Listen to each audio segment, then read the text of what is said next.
இந்த கதறல் சத்தம் போதுமா முத்துவேல் கருணாநிதி ஸ்டாலின் அவர்களே அப்படின்னு மீண்டும் முதலமைச்சர் மு.க.ஸ்டாலினை சீண்டுகிறாரே ஏன்? அப்ப இல்ல முதலமைச்சர் மு.க.ஸ்டாலினை திமுக சீண்டுவதற்காக தான் இந்த பொதுக்குழு கூட்டமா? இல்ல நல்லா திருப்பியும் புரிஞ்சுக்கணும். ஆரம்ப காலகட்டத்தில நம்ம குமுதம்லயே நெறைய இன்டர்வியூல சொல்லியிருக்கேன். நீங்க அவர் பேர சொல்லலையே, அவர் பேர சொல்லலையேன்னு. அப்போ அருளுக்கு ஒரு திருப்தி அளிக்கிற மாரி ஒரு பதில் ஒண்ணு இருக்கணும் இல்லையா? அதனால தலைவர் அவர்கள் அவருடைய பேர உச்சரிச்சிருக்கிறாரு. நெறைய பேர் வந்து பார்த்தீங்கன்னா, இத ஒரு விஷயமாக்கி, தான் செஞ்ச தவறுகள யாரும் பேரை உள்வாங்கல. உச்சரிக்கலாம். இல்ல, இந்த இல்ல. கதறல் சத்தம் போதுமா ஆமா. இப்ப அப்படின்னு. கதறல் சத்தம் நாட்டுல கேட்கலையா?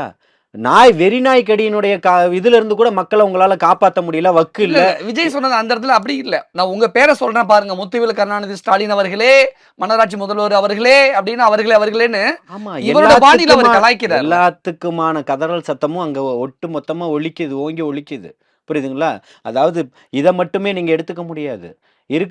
நாட்டுல இருக்கக்கூடிய எல்லா பிரச்சனைகளுக்குமான ஒரு கதறலா தான் அவருடைய சத்தம் அங்க வெளிப்பட்டுச்சு. மக்களுடைய மனசாட்சியா தான் அவர் அங்க பேசியிருக்கிறாரு. அப்ப இவர்களுடைய கதறல் அங்க கேட்க தானே செய்யும்.